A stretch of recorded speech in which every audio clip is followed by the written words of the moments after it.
दोस्तों नमस्कार, मैं हूं इंस्पेक्टर अमित शाह सीआरपीएफ और आज मैं उन लोगों पे बात करूंगा जो अपनी जिंदगी से तंग आ चुके हैं। उन जवानों के बारे में बात करना चाहता हूं जो सुसाइड करना चाहते हैं, मरना चाहते हैं। उन जवानों के बारे में बात करना चाहता हूं जिनके लाइफ में अब कुछ बचा ही नहीं, जो जिंदगी में अपनी हार मान चुके हैं और अब वो किसी भी तरह बस मरना चाहते हैं, सुसाइड करना चाहते हैं। तो सुनो, दुनिया के सबसे कमजोर इंसान, सुनो, ध्यान से सुनो। ये वीडियो मैंने सिर्फ तुम्हारे लिए ही बनाया है। तुम केवल अपने आप को नहीं मारते हो बल्कि उन सभी को मार देते हो जो तुम्हें प्यार करते हैं और जो तुम्हें बेहद चाहते हैं। अब तुम ऐसा क्यों कर रहे हो पता है?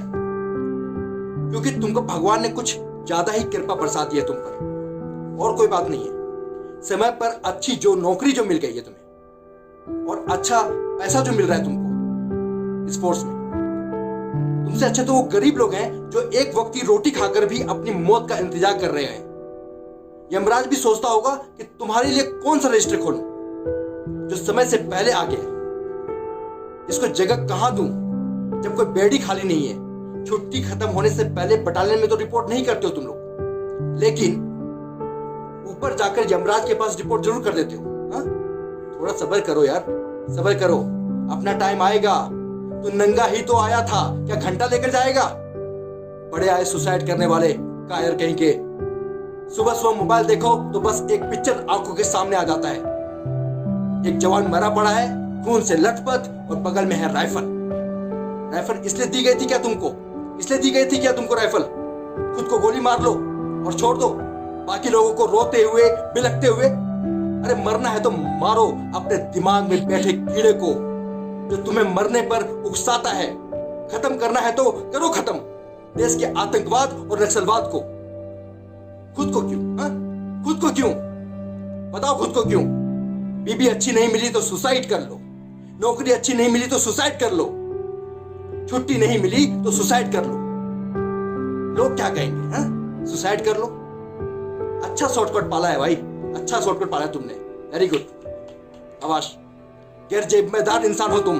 तुम्हारी माँ ने क्या इसलिए 9 महीने अपने पेट में रखा था कि मेरा बेटा बड़ा होकर एक दिन सुसाइड करेगा? तुम्हारे माँ बाप उस समय सुसाइड कर लेते ना तो शायद तुम आज पैदा ही नहीं होते, और तुम जब पैदा ही नहीं होते तो तुम सुसाइड ही नहीं करते, सुसाइड ही नहीं कर पाते तुम। अरे सुसाइड का मतलब पता है भी है तुमको? पता है तुम्हें? एक नंबर के कातिल हो तुम, कातिल। खुद को मारते ही हो और ना जाने कितने लोगों को जीते जी मार देते हो। अरे बेवकूफ इंसान, सुसाइड किसी भी समस्या का कोई हल नहीं है, समझे? बीबी दूसरी मिल जाएगी, प्रेमिका दूसरी मिल जाएगी, करोड़ों लोग हैं यहाँ पर। थोड़ा सब्र करो, सब्र करो, तो नौकरी भी दूसरी मिल जाएगी, लोग भी दूसरे मिल जाएंगे, मगर जिंदगी दूसरी नहीं मिलेगी दोस्त, जिंदगी नहीं मिलेगी दोस्त दूसरी। क्यों नहीं समझते हो तुम? तुमको सिर्फ पैसा कमाना आता है, पैसा, लेकिन जिंदगी जीना नहीं। तुम पैसे कमाने वाली मशीन बन गए हो, बस मशीन। बस पैसे कमाओ, आओ और जाओ और खेल खत्म। जिंदगी में कोई शौक ही नहीं है तुम्हारा।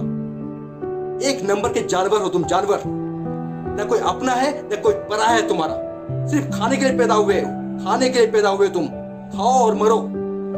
जिस इंसान का कोई शौक नहीं होता उसकी जिंदगी बेकार है। सिर्फ अगर खाने के लिए ही जिंदगी जी रहे हो तो जानवर और तुम्हारे में अंतर ही क्या है? बताओ, क्या अंतर है तुम्हारे में और जानवर में?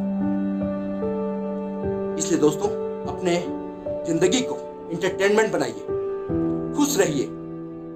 अधिक से अधिक लोन लेकर वर्तमान जिंदगी को खराब मत कीजिए। अपने ऊपर पैसे खर्च कीजिए, जमाने के हिसाब से चलिए। अच्छे अच्छे कपड़े पहनो, जीन्स पहनो, अच्छे अच्छे जूते पहनो, चश्मा लगाओ यार आंखों में, और खुद को देखो आईने में। फिर कितने हीरो हो तुम, कितने स्मार्ट हो तुम, कितने खुशनसीब हो तुम कि तुम्हें यह नौकरी मिली है। जरूर पिछले जन्म में कोई अच्छा काम किया होगा जो हमें यह सीआरपीएफ की नौकरी मिली है, जबकि लाखों लोग हमसे बेहतर लाइन में खड़े हैं इस फोर्स में आने के लिए। क्यों नहीं समझते हो तुम? क्यों नहीं समझते हो तुम? अपने काम के प्रति ईमानदार बनो। ज्यादा गंभीर बनने की भी जरूरत नहीं है। अगर आपसे काम नहीं हो रहा है तो कोई बात नहीं, छोड़ दीजिए, कोई बात नहीं, दूसरा कर लेगा।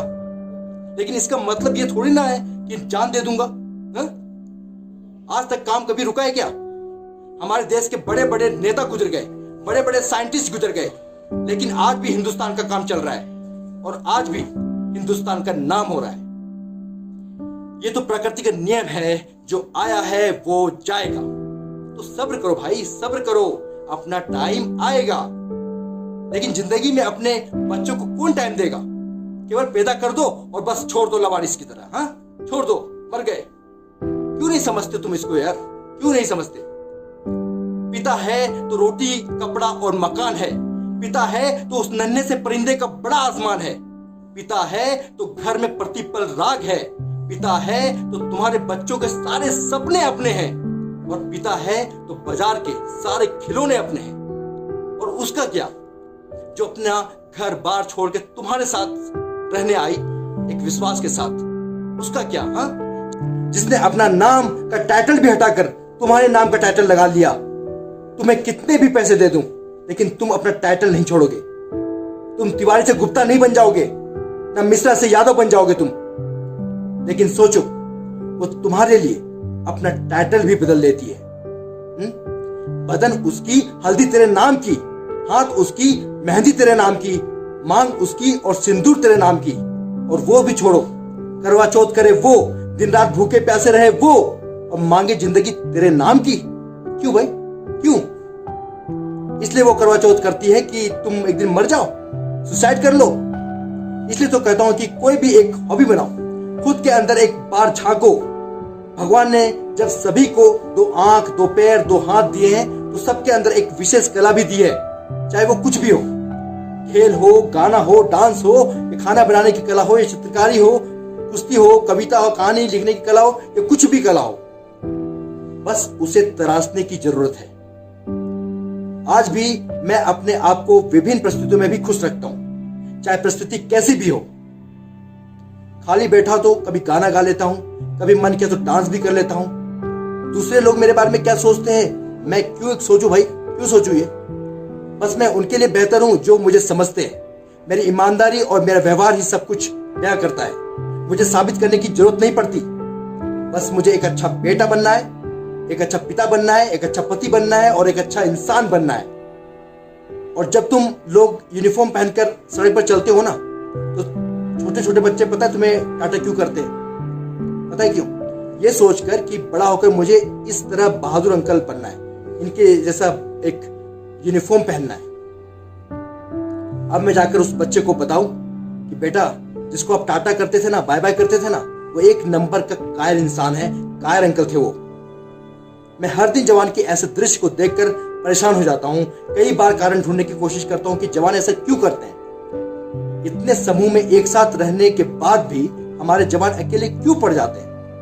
क्यों? कहीं ना कहीं हम सब लोग भी जिम्मेदार हैं। हम अपने जवान को समझ ही नहीं पाते, क्योंकि हम चीजों को ज्यादा इंपॉर्टेंस देने लग जाते हैं, चीजों को इंपॉर्टेंस देते हैं। हमारा अगर मोबाइल आज अगर खो जाए या टूट जाए तो हम बहुत परेशान हो जाएंगे, लेकिन बगल में कोई हमारा दोस्त बीमार पड़ जाए या खाना ना खा रहा हो तो कोई उसको बोलने वाला नहीं कि भाई खाना खाया तुमने? हा? हम लोगों से ज्यादा इंपॉर्टेंट चीजों को देने लगे हैं। हमारे लिए जवान से बढ़कर मोबाइल, लैपटॉप, बाइक, महंगे सामान, न जाने क्या क्या।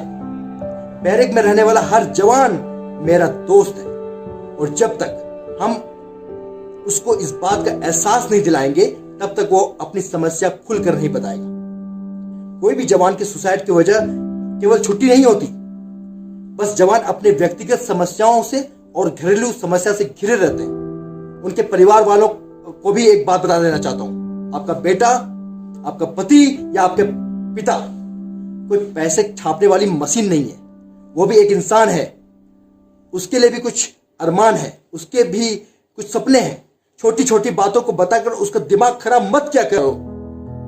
आपका पति हीरो है इस पल का, आपका बेटा है हीरो है इस देश का। आपको गर्व करना चाहिए अपने पति पर, अपने बेटे पर, अपने पिता पर। आप लोग भी जिम्मेदार हैं हमारे जवानों को सुसाइड के लिए मजबूर और उनको उकसाने के लिए, जबकि इस सीआरपीएफ बल में यहां आपसे बेहतर उनका ख्याल रखा जाता है। तो दोस्तों, आखिर में बस यही कहना चाहता हूं कि अच्छा खाना, समय पर छुट्टी और आपकी मान सम्मान का ख्याल रखना, अगर ये तीनों चीज मिलने पर भी आप ऐसी कदम उठा रहे हैं तो बेहतर है इस नौकरी को छोड़ दीजिए नौकरी को, लेकिन जिंदा रहिए अपने परिवार और अपने बच्चों के लिए। प्लीज हाथ जोड़ता हूं आप लोग के लिए, प्लीज सुसाइड जैसे कदम को मत उठाइए प्लीज। जय हिंद, थैंक यू।